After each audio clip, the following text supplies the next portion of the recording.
I'm an active member of the church, and I believe in and love, all the pretty much all the the foundations of the church and everything. But like, in a very non-threatening way, I want to, for those who are interested, introduce them to some of the more nuanced stuff. And then at the same time, I want to help people who have left the church. I want to help them, um, still like preserve a connection there, like regardless of what they choose, because I think that's important too. So it's kind of Right. trying to go to both ends of the spectrum and put a connection on both of them and keep them, it's not an easy thing to do, but I'm kind of trying to do two things at once.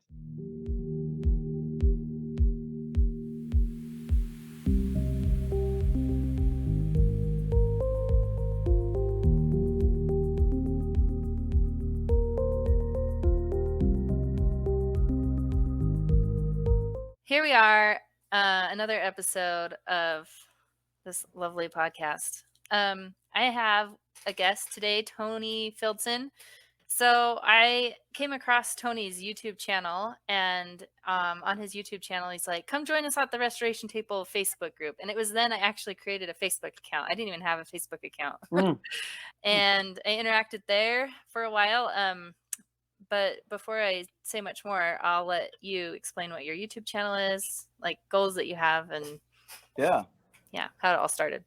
sounds good. Well, so I converted to the church when I was 23, and have just served a mission, and got married, have a couple kids, and I've just continued to, I guess I kind of have an obsessive, addictive personality, with different passions that I'm really into, and some of them are more like passing fads. Some of them last for longer. So, but learning about religion and spirituality and all those things ever since I kind of had my first experience with it when I converted, that has been an interest that has continued to stay with me. So I guess you can say I'm an eternal investigator. I've never stopped investigating, all aspects of my church and just other churches and religions. So I have found a lot of very helpful and what I consider fascinating resources about these topics. And so I've spent tens of thousands of hours in the last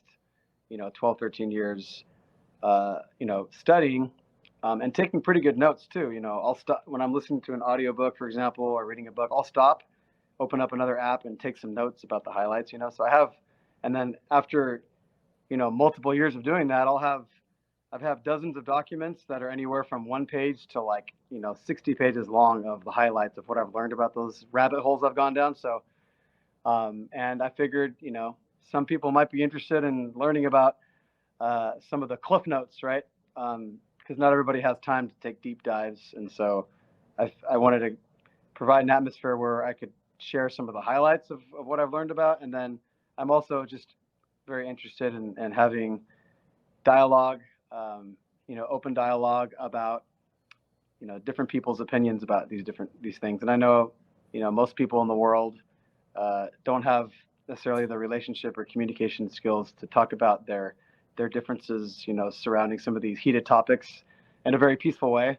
And I feel like I have some skills in the area of being a peacemaker. My dad's a marriage and family therapist, so I've learned some good principles, I think, about how to, navigate those things. So I wanted to make a YouTube channel, and the YouTube channel started about almost 2 years ago now. And I was putting out like one video every month or two for a while. And then I had a little bit more time to produce videos more often because I'm a teacher, and during COVID, I was teaching online and I wasn't as busy. But once I got back to teaching full time in person, I haven't had as much time to release as many YouTube videos lately, even though I have many on the docket that I want to get back out there. I also have a new passion, pickleball, which I'm super into, so that's taking some time. But anyway, yeah, and then the Facebook group was just supposed to be, the Facebook group ended up actually being something I spent a lot more time on than putting out YouTube videos. And we had a pretty big admin team going there. I tried to recruit an admin team, that represented a wide spectrum. And anyway, I've already said enough now, but the Facebook group was a really, really cool experience, and I've learned a lot from it. So that's a little bit of an introduction, and I went too far, I know, sorry. No, you're good. So you said that You said that the restoration table, is that still? Yeah, I haven't been super active on there anymore, which is not a bad thing, right? Nope, not at all. Neither but have I. yeah, so is the admin team still active at all or no?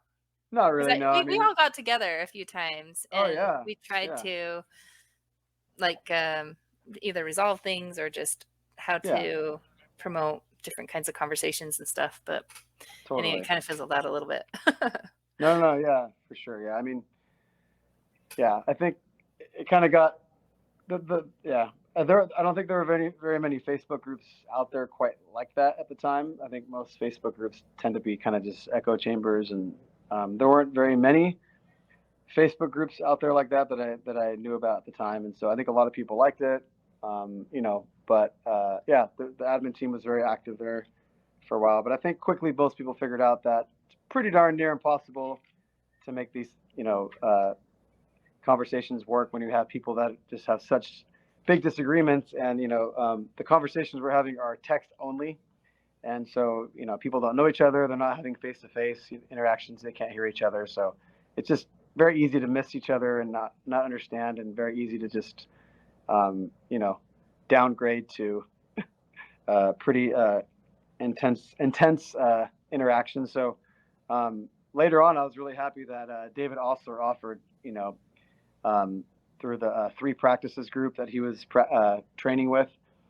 He, did some conversations in our group where he hosted some Zoom meetings, and that way people were able to, talk face to face, and the conversations, the quality of bridge building was much better when we started doing that. So maybe we'll do that again, because we hosted about 5 conversations, Zoom conversations in our group, and it was way better, you know, Yeah, than I trying to agree. do that text only. So I think a lot of people kind of just gave up on the whole like Facebook group, text only bridge building efforts, and so it was an experiment.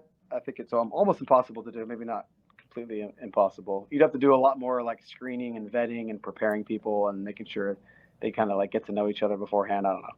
So anyway, I just think Zoom, besides meeting in person, Zoom is the way to Is a go. lot better. So Yeah, yeah. I wonder that too. I've been playing with three practices a lot, and I have a really hard time getting people to actually come into to actually click the link and actually show up. It's Right. amazing how much easy it is to just leave a comment real quick, right? But Right. it's interesting. It wasn't hard for me to go to the first one, so I don't understand what makes it hard for people. Why do you think it's hard? Like you mean getting enough people to show up to the meeting? Just getting anybody to come. Like Yeah. a lot of eyeballs will see my invite, and I think they're Right. available because they're on Facebook, right? So, well, why are they not willing to actually join a Zoom call? I mean, Can't figure it out. they obviously they don't have enough desire for whatever reason. I don't know Yeah, why, maybe shy too.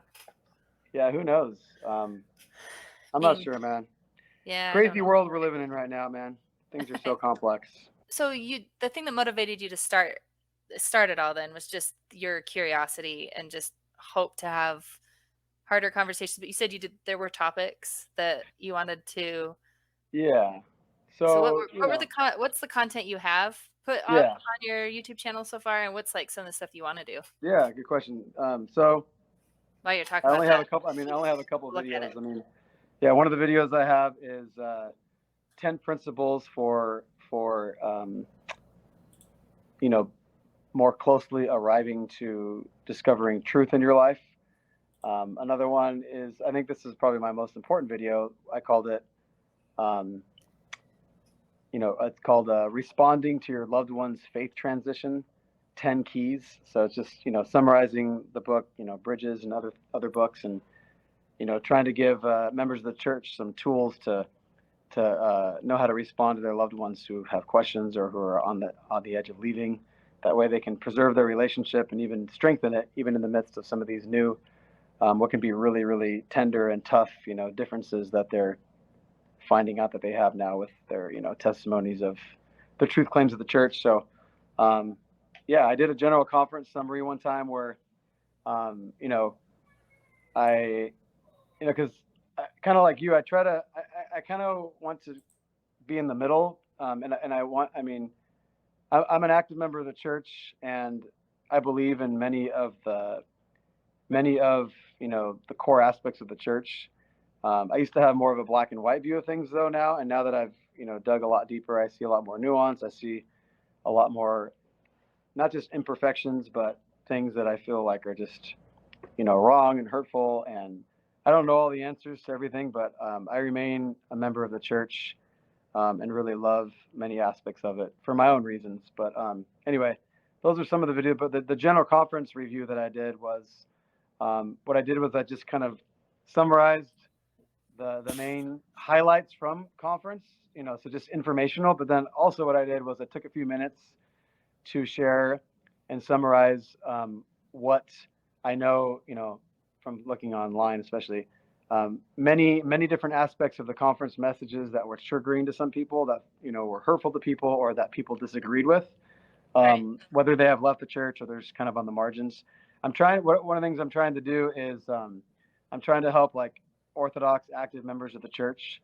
I'm trying to help open them up a little bit to just understand a little bit better, if they're interested to understand a little bit better, why some of their family members or friends struggle, or maybe struggle is not the right word, but just have doubts. And they don't have to agree with their conclusions, but and I want to be like a safe space to do that, right? So I want to be a safe space. I want to reassure them, that I'm an active member of the church, and I believe in and love, all the pretty much all the the foundations of the church and everything. But, like, in a very non-threatening way, I want to, for those who are interested, introduce them to some of the more nuanced stuff. And then at the same time, I want to help people who have left the church. I want to help them, still, like, preserve a connection there, like, regardless of what they choose, because I think that's important too. So it's kind of Right. trying to go to both ends of the spectrum, and put a connection on both of them, and keep them, it's not an easy thing to do, but I'm kind of trying to do two things at once. So Yeah. No, I think that's how I found. I think your YouTube. It was that conference one. I'm pretty sure that I saw, and then I saw okay, one of the things about your goals, and it's interesting because I have wondered if um, I I feel like when I found the restoration table and I found active members of the church that were willing to talk about stuff, yeah, that felt I that resolved something for me. Like, it made it so I could kind of move past. I don't know yeah, why. Um, that's one of the things I was hoping for. yeah, like there's something about when someone. I don't know. I don't know quite how to describe it. But anyway, I Yeah, no, felt I like hear that you. resolved. I felt like that resolved something for me, just to interact with faithful members, honestly, and then to gain a relationship again with people Yeah, that I admire, that to be able to, like, have that conversation. And then, even though at the end of the day I didn't necessarily agree with a lot of the active members on the Restoration Table Facebook group, I right, still had a lot of respect for them. And I guess that's just healing, to like someone even though you disagree. Like, I think that yeah, is kind of it, I don't know. I think that resolves something for me. And then I want to share that with other people too, and to help others, like, cuz I like when you've left, you still have some of those same tendencies to have black and white thinking, I think. yep, oh yeah, And so it's really hard because you have to be in you just can't be in black and white thinking, if you because you're going to end up thinking the other side's evil, and exactly. it's really hard to have a relationship if you think the other person is evil. Yeah, I don't know if So you've seen the movie Smallfoot, but the whole idea behind that is the the you know the race of Bigfoot, whatever those big creatures were. uh, They thought the humans were monsters because the humans were the ones that, like, had guns, whatever, right? And then the humans thought that those Bigfoot, were monsters, whatever. But all it took was one human and one monster to become friends, and for them to realize, oh wow, no, you're not monsters, you're awesome. And then they both went back to their people and helped their people realize, oh no, we can get along, and they all came together at the end, type thing, right? I kind of feel mhm, like it's a little bit of that going on. So, right, yeah, um, yeah, that's yeah. true. Um, So So to answer your other yeah, question, if you want, real quick, yeah. like other videos I plan on coming out with, I I kind of so I like I mentioned, I kind of saw things in more of a black and white way at the beginning when I first converted. For example, like I remember having lunch with my parents a couple of months after I got baptized, and my dad, especially, was just really bothered by the idea that we claim that the prophets are basically always led by God and don't make mistakes, whatever, right? Or don't get big things wrong. But he asked me about the blacks in the priesthood. Sorry, I'm just charging my phone. He's like, Tony, is it?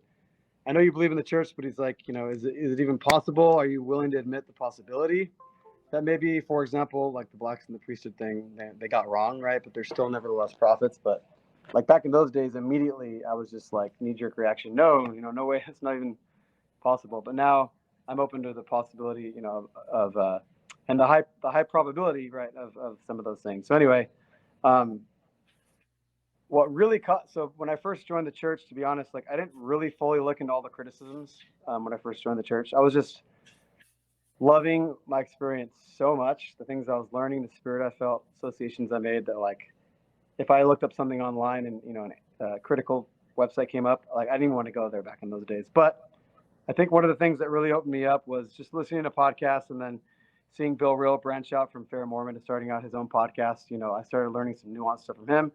And then my friend, one of my good friends, who was one of my main, good friends when I joined the church, his wife started to have a lot of issues with the church, and she basically left. And so he was kind of trying to figure out, okay, do I still go?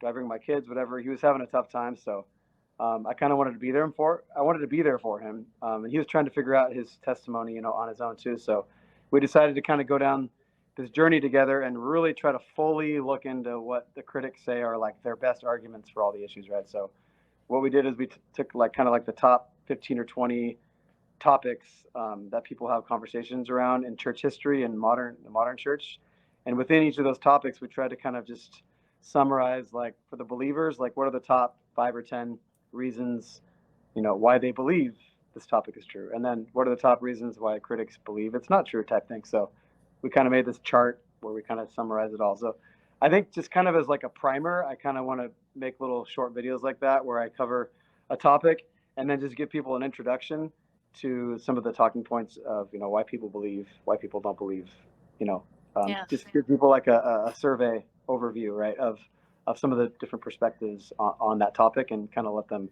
click on links to dig deeper. I want to do a lot of videos about that, for example. It's one area. So Cool. You just naturally go toward wanting to build bridges. You yeah, don't necessarily have anything that put you on that path. You just have always kind of been like that. Is that? I think that's just kind of how I am, and then Yeah. also being tutored by my dad, who I feel like is just so good at being completely open about really tough issues, and he's just really great at like honoring and validating people, and just the way he speaks, he's just like really good at helping people, you know, see their common ground, and then he is really good at like helping people, learn how to, resolve differences, or celebrate each other's differences, or find compromise, whatever, just all that kind of stuff, which I think, those things are not taught in most families or in most schools, right? A large Right. majority of people don't have what are considered those like communication, relationship, one-on-one skills. I'm not saying I'm an expert, but it's an important skill that could help a lot of families and nations, right? Yeah. Like bring down, and marriages, to bring down some of those wedges that, in my opinion, way too easily get built up, and Sure. don't need to be that way. So Okay, so like what would be your top, I don't know, 3 tips then, or things that we could work, and they're kind of skills too. It's not just something you learn. You kind of have to work right. on it and practice, right? I was thinking one is to be a good listener. Yeah. But that's one that I can think of. I think another one is just like humility and maturity, as far as not thinking, learning to realize that, even though you think whatever, ideas or groups you subscribe to, you might think they're the best, understand that there are a lot of other cultures and groups and philosophies out there that have a lot of legitimacy to them, and maybe even plausibly, theoretically, just as much legitimacy as yours. And so, like, yeah, because then I think by doing that, you're going to be more likely to be able to appreciate diversity, not be afraid of it, not make caricatures of it, but really respect it and just witness it and just be present and acknowledge, oh yeah, like this is really cool. Like, I mean, before when I used to think kind of in more of a black and white way, a lot of my mom's family is Catholic, so like when I joined the church, I kind of fell into a lot of the similar thing. It's like, oh, this Catholic church, these, the Catholic Mass is just so, it's just so robotic and so boring and so, whatever. Anyway, I've gotten to a point now where, like, they call it holy envy, whatever. Just being able to really appreciate and celebrate, not just tolerate, but like celebrate some of the unique aspects of other people's lives, right? Like, whatever you want to call that, I think that's an important principle too. So, Cool. Yeah. There are some ideas that like seem to contradict each other, like at Mhm. a fundamental level. And so, Right. how do those ideas get along? They don't have to get along. I mean, what do you mean by get along? I guess. How do you get along with someone? Like you were saying, we're talking about trying to like have either conversations or I don't know how to the best ways to build bridges, like the tips of bridge building, right? And so Yeah. like when you're having a conversation with someone that like there's a fundamental disagreement, Yeah. like do you think that you have to let go of your certainty in order to get along with people No. I guess like when I was or your saying, convictions? It's something I've wondered about. Like it seems yeah, like yeah, what people really struggle with when they're talking to someone that fundamentally disagrees with them, they yeah. feel like they have to give up some of Right. their certainty, but their certainty is what drives them, right? And so it's like, do you have to Right. give up your certainty In order to what? to get along with someone that fundamentally disagrees with you? I guess you have to define what getting along looks like, right? Yeah, that's true. Um, like, I think it's important, like I was mentioning, to find things that you respect and cherish and celebrate about others. But that doesn't mean you're going to celebrate and respect, everything about other people. I'm sure you can find at least some things, but there's going to be some things that you fundamentally disagree about. But you can just at that point, like, agree to disagree, right? On those things. I mean, Mhm. I think it's important to understand why people believe the way they do. For example, let's say abortion or LGBTQ rights, whatever. At the end of the day, you might fundamentally disagree with them, but at least, like, if somebody was to ask you why they believe that way, you could give some answers. Like, you can list off a couple of reasons why people believe it, but you might disagree with those reasons. But at the end of the day, you can still, like, have lunch together, and you can Right. still, as long as, like, they're not hurting you in some way, which you have to define that too. For everybody's different. Like, if it's hurtful, right? Hmm. Like, their opposing idea. I don't know if that partially kind of answers what you're talking about, but I think that myself and a lot of other people appreciated the Facebook group because they were able to get a good sample of why different people believe different things and why people think certain ideas are harmful. And I know there was multiple people who kind of changed their mind and heart about certain issues after hearing some more information. But to me, it's like, hey, whatever's true, I want to learn about it. So it was a little bit hurtful at the beginning when I first started hearing some of Bill Rill's deconstructions, but it was done in a respectful way where he was still trying to lead with faith. Where some of the nuances he unpacked, talking about some of the messiness and imperfections and things in the church. It was actually like super exhilarating. Like, I was like, wow, this is just this is great. Like, I want to know the truth, and it's great to learn more of these complexities. And I think I've just continued to be open ever since then to not being afraid at all. Right? If we have the truth, it can't be harmed by investigation, as J. Reuben Clark said, or whoever. Right? Sure. So Yeah, yeah. that's true. Just understanding how like ideas are like it's almost sometimes feels like I don't have ideas, but ideas have me, right? Like I can't. Mm. And so can there be bad ideas that can capture you? Give me an example. I'm sorry. I'm like a very visual example type person. Like that will be captured by an idea that's not true. Like I you mean, you basically said we don't have anything to worry about. We'll just hear the information, right? I, I mean, And then we'll learn the yeah. truth. I think that as long as people are mature enough to know that they need to like check their sources and Right. not believe everything they like hear the first time, if they've developed a mature sense of discernment and, you know, What does that look then like? yeah, I mean, people, I mean, just whether it's from the news or whether it's something their friend says, whatever. I mean, an idea might seem compelling, but you know, I guess you're supposed to learn this in like history class or English class or from your parents, whatever. But you're not supposed to just believe something just because you hear it from, just because it's popular, just because you know, it might feel right or stir your emotions, or it might, be said by somebody that seems very credible, or it might be, conveyed in a very persuasive way. None of those things matter. Like none of those things automatically means to be true.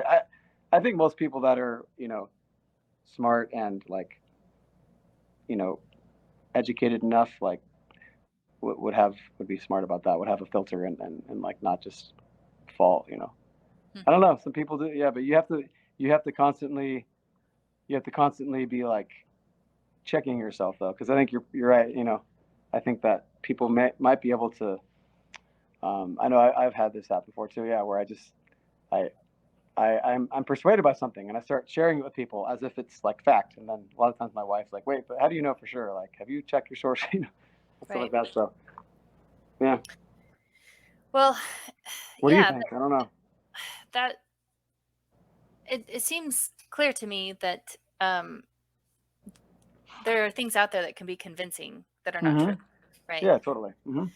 Um, and also, one thing I am pretty sure about is that if I want something to be true in a certain way, Hmm. I will find more information naturally that reinforces that, right? Yeah, yeah, yeah. That's And pretty normal. A normal human thing too. right. Yeah. And so it makes me very skeptical about the ideas I already hold because of that.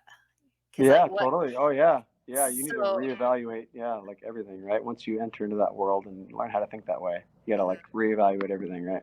right. Okay, so like growing up in the church, I felt like I was taught, whether I was really taught this or not, is, some members will say this isn't a real teaching, this is just a culture thing, right?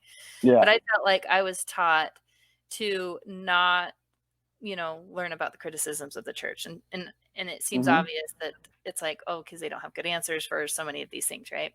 When I first went away from church sources, basically, Yeah. to look Right. at information, I remember saying this to my husband, and I said, like, there's nothing to worry about. Like, we could go look at anything. Um, well, the truth will prevail, or something, some sentiment, kind of like you were Right, expressing. right. Yeah. And that's not totally true. Like, there are still one-sided things. Like, it's not that it's that I felt like I should be able to know the criticism, and then I can hmm, I don't know. You're basically saying, like, so when you started actually opening up to checking out other church sources, you know, I you have were this taught you were idea. taught to I fear have those this things, I but was taught then to fear that which I don't agree with. Like, I think right. Yeah. you should be aware of the criticisms. Like, that's not what I'm Yeah. saying. I'm not saying you Yeah. shouldn't not be, but I'm just saying that just because you're willing to look at criticisms doesn't mean you can't be like bamboozled as well. Kind of the conclusion I've come to, because I don't think that we individually are very good at discerning truth. Maybe that's a good way to describe what I'm trying to say. Yeah. Yeah. As individuals, I don't think that we're very good at discerning truth. I do think I have a little bit more faith in the groups of people, assuming they can have dialogues across differences, right? Yeah. But No, totally. when they're not having those conversations, it almost seems like these two separate realities start happening. That's what Yeah. I feel like is happening with politics and with the ex-Mormon space. Like, they don't actually talk to each other. They just talk about their strongest ideas and ignore Exactly. their strongest ideas. Exactly. Yeah, And and that's what I wanted to do is, yeah, like I don't want to do either of those things. I want to do both. I want to summarize both. And I think both sides need to know about the other side. And I that's don't one of the think reasons I kind of like, crowdsourcing, as they call it, instead of just having to go out there by myself and research what all the different possible angles are and opinions are about things. Invite people into the group that already have that variety, and they can just summarize like what their view is, and you can quickly kind of see what all the different perspectives are. Yeah. Because instead of having to do it all the research by yourself, which I think it's important to do that too. But Yeah, sure. yeah, I agree with you. I believe I understand what you're saying, and I totally agree with it. I think that's why we felt some connection in that middle space that seems pretty rare, but it's Sure. hopefully expanding. As building bridges go, I mean, another just side note is there's a lot of things that bring people together, right? Sports, food, and music, whatever, right? Well, um, I'm very passionate about pickleball, as I told you. That's a whole side note, but it's one of the only sports that pretty much anybody can pick up and like feel pretty confident at. Right. And I've seen so many people. It just brings people together. So it's the fastest growing sport right now in the country. Probably soon will be in the world. And like it really gives people what they need. It's a great social thing. It's a great workout. It's super fun, and it brings people together from all different backgrounds. And like I just think, yeah, just more things like that break down walls, right? Yeah. Let's not just like I'm over just beating a dead horse. And I mean, yeah, I want to understand people, and where they're coming from, but I'm just kind of over the whole just arguing back and forth, just Yeah. about different things. Like, hey, life is short. Let's come together and let's enjoy a shared activity, and those kind of things I think are Live your life. are Go live awesome. your Those life. are super fun, But the whole um, issues are still there. I mean, religious, social, political issues, those are very real and important. So yeah, people definitely need to learn how to have better bridge building skills for sure. That's not going to go away. Sure. All right, last word. Is there anything else you want to say? Maybe start a church of pickleball? Is that what you're I saying? know, right? I know, the Church of Pickleball. Seriously, yeah. I mean, uh, it's just. I mean, one idea I had is what if what if every community, every city in the world, adopted kind of what the church does as far as like the fast offering or whatever. Like I feel like fasting is such a powerful principle. There's a lot of principles I've nerded out on and learned a lot from. Some of those include the Book of Mormon, uh, uh, fasting, mindfulness and meditation, and lots of other stuff. But yeah, fasting is a powerful principle. What if everybody in the community just skipped one meal per month? I mean, that's like nothing, and then just donated a few dollars. Like I just think there's so many humanitarian issues right now, and I know that money's not going to solve everything. A lot of times it has to do with how the leaders of that country are going to distribute what they're given, whatever. But I just think that would be a really neat thing. Is I'm all about like community gatherings in person, ideally, and having celebrations of the diversity that exists within a community, and then it's such a simple principle, just one meal a month, and have some way to organize it. And I think we could just triple, quadruple the amount of good that we could do with teaching humanitarian aid, and also teaching people how to fish, if you know what I mean, as far as like not just 100% handouts, but that's something that is an idea that's been coming back to me that I want to. Anyway, if you know of anybody who wants to collaborate on something like that, I want to try to get something like that going in my area. I don't know why that came up as my last word, but I'm going to stick with it. Well, thanks for taking your time. This was a fun conversation. So, oh yeah, totally. We could go on and Yeah. on a lot of different things. So I Well, appreciate you reaching out. This has been awesome. yeah, and Tony brought this up before we started recording, that it was probably the restoration table that is the reason why I'm doing this. Yeah, like because one thing led to another, and here we are. Thanks a lot. I appreciate it. Hey, yeah, thank you too. No worries.